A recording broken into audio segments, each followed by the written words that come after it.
Centre de formation et de perfectionnement d'Orcas, Minatunda Djili, et on tonke do Azankagbe tonto son, ou tenwito, ou fouelan konukun, atonga et memidioton, do Hogbonusin to Home, do Koi Funfun Sojitonji, et Brunoua mon cotondi.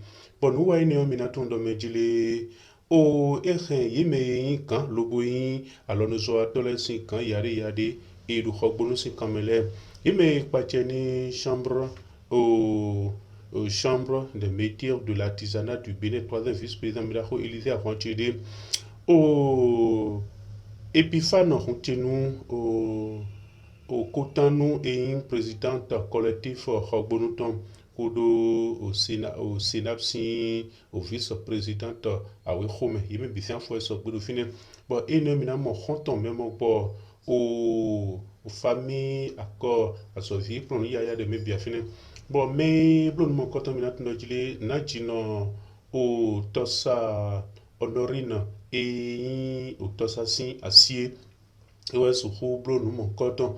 Centre nominato e kimiton e non podo campo nele kanvo miton nele e non lo no no kanvo dublo na yo e na su hublo na bo dewe ho lo na su hun sin wa ne doctor o atanas e wa su hu o do yawe ho e ne kunu de dide do azohwe e centre d'Orcas tonji ona jino amuso podo o wanupo ye de lewe de kunu ni da gbede centre mon coton e wa ni yo e mau ne lo ko na wa ni yo ko be ni so pe wa lo ko mau pe ni ko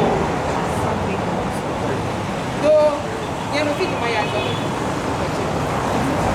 ai ko ye ma te ko na mi do ma ya do e be ti ko lo ko mau ko no do ko se no ha no ko se no interprete ko lo ko mau mais sans prévu we was for go to my watch go we dey know wa e di to mi wa e kan go wa close wa na ye dey wa ma ji ile na mo dey na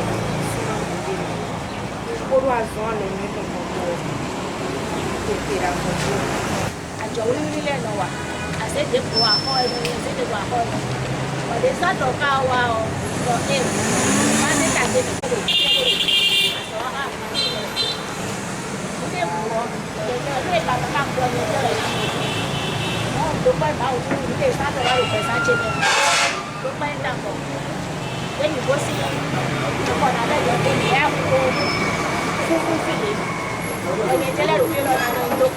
Comme quand et comme quand font ton au fond se dit au bagotin yo mais la fois et quand au bien pour aider sous et na au conduit de et de haut l'on a sous haut dans ton agino des sous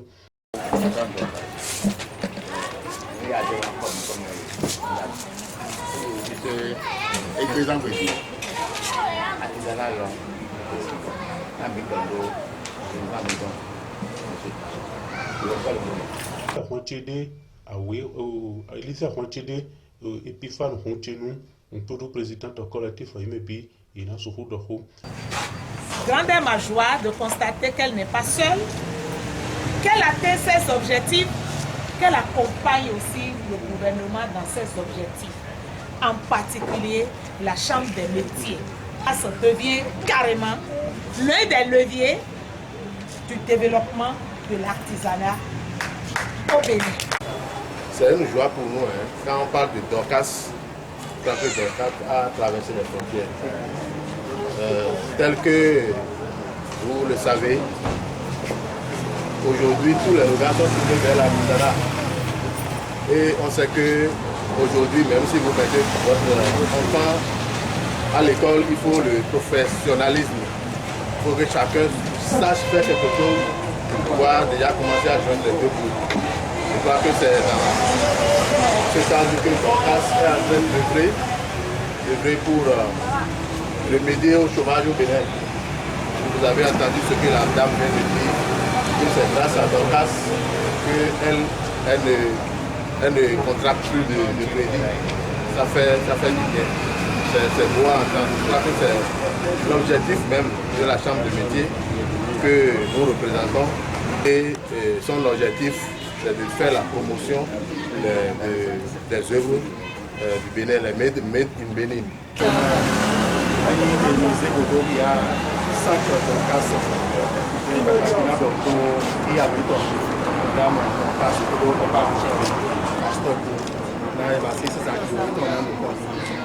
Alors nous aurons c'est ça contribue à la réduction de la pauvreté.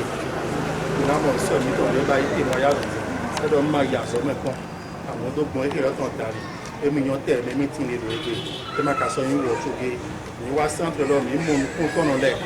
Nous avons content dans le pays. Nous avons les meetings de l'homme. Centre de l'homme, nous sommes baillés, nous sommes composés. Et parce qu'on est passé 10 minutes en l'air.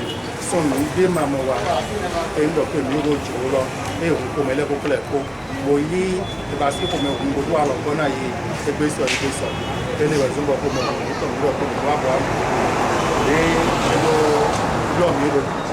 Chubo Nachino ou Tosa Honorino, Iwaho, Lobo Homo et Dopedi.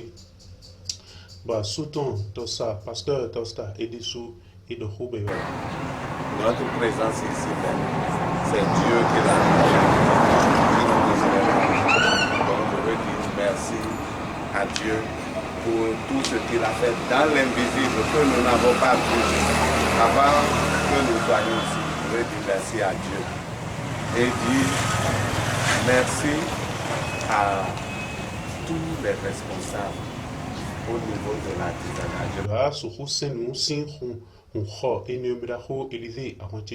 Bodo pelepo yeno polo na so hunsin o homo koton baba jija yini yeme wa finele tombe na so hupio homelo ponu yare yade e eno blodo finele e na so huponu inele bo se mi atan hobio o Élysée Ahantide bo e do honimi pour un centre de formation dans Casa pour avoir une ouverture nous centre centre de Kako, c'est un centre de Yoa, centre de expérience, de Tomé, de Rabono, de René, c'est le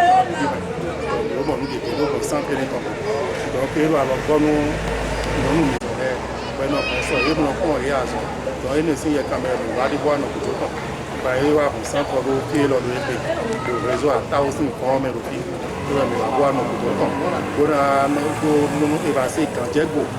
Chambre de métier, on a fait pour nous l'unité. Tout début de nous nous condialons sur la chambre de métier, nous sommaires, nous voir le niveau de Azoé, merci. Pour le président collectif et au National Kotam et de Ho. Vu les différents témoignages sur le centre et les fondateurs, quand je dis fondateurs, je parle du groupe Tosa. Vu tous ces témoignages, je crois que mes sentiments doivent être un sentiment de joie, un sentiment de collaboration. J'ai été très émue pour l'endurance de madame. J'ai été très émue pour son engagement au profit de l'artisanat de Porto Novo. J'ai trop apprécié et j'implore la miséricorde divine de lui donner les forces nécessaires qu'il faut pour l'atteinte réelle de ses objectifs.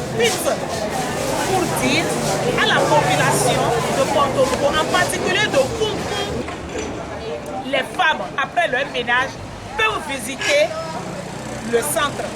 Et aussi par le biais du chef quartier qui a beaucoup dit, je crois qu'il fera aussi ce qu'il a dit.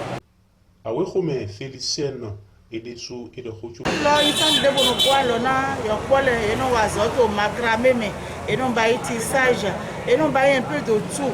Activité secondaire, et gagne un peu de mais Miwa Wado, Glagla, Namena, directrice, là, et bassi, madame Tosa Honorine. Na okuloni sigangwa lone to nui walele me do nous kunde jide wenyi na habonto ko di beneto blebu et non représenter cet artisanat valablement sur le plan national et international. Donc nous mon canton mimodo Et ma se gagne ndebo yenaze do numbro do meremo tami on gbamo ze avon ton do ba akawa no bo no mo. Wona jino mi akan ko bi obedo ho. Foko Soji, on dit au public de Foko Soji qui a un joyau qui est venu dans le quartier.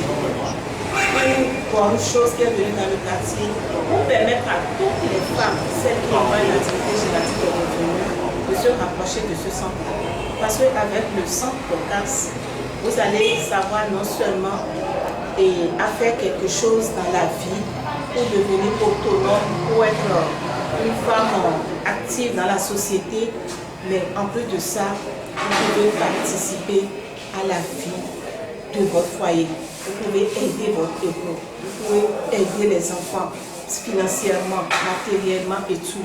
Parce que le centre a déjà fait des preuves sur le terrain et nous avons eu des témoignages ce matin venant des femmes qui ont vraiment pris par ce centre, qui aujourd'hui peuvent s'affirmer dans la société. Donc je lance un appel à tous ceux qui m'entendent aujourd'hui. Il y a quelque chose qui est né au Bénin, particulièrement à Porte-Novo, et plus précisément à Foko Soji. Donc si vous écoutez ma voix, ne tardez pas. Vous êtes étudiante, vous êtes élève, vous êtes femme ménagère, vous êtes fille mère, vous êtes interpellée. Le centre vous attend. Il n'y a pas d'âge pour le centre. Nous avons vu ce matin dans l'ouverture qu'il y a même des mamans plus de 60 ans qui ont pris par ce centre, qui ont été formés, qui ont même passé les examens de l'État, qui ont reçu le diplôme. Donc ne dites pas que je suis très âgée, je ne peux plus apprendre. Nous avons ces preuves-là sur le terrain léger. Et ne dites pas non plus, je suis étudiante, je n'ai pas le temps. Non, moi-même qui vous parle, j'étais aussi étudiante comme vous, mais j'ai quand même appris ce métier. Et aujourd'hui, en plus de tout ce que je suis, je peux dire que c'est l'artisanat qui me nourrit plus que tout. Donc je vous dis, chères étudiantes, vous qui croyez qu'avec mon diplôme, je dois vraiment travailler dans une société, dans une entreprise, dans un ministère et tout, il faut toujours avoir plusieurs cordes à son arc. Ne dites jamais que j'ai déjà mon diplôme, j'ai déjà mon emploi et c'est fini. Une femme doit être polyvalente. Vous devez avoir plusieurs choses en vie. Si quelque chose ne marche pas, l'autre va marcher.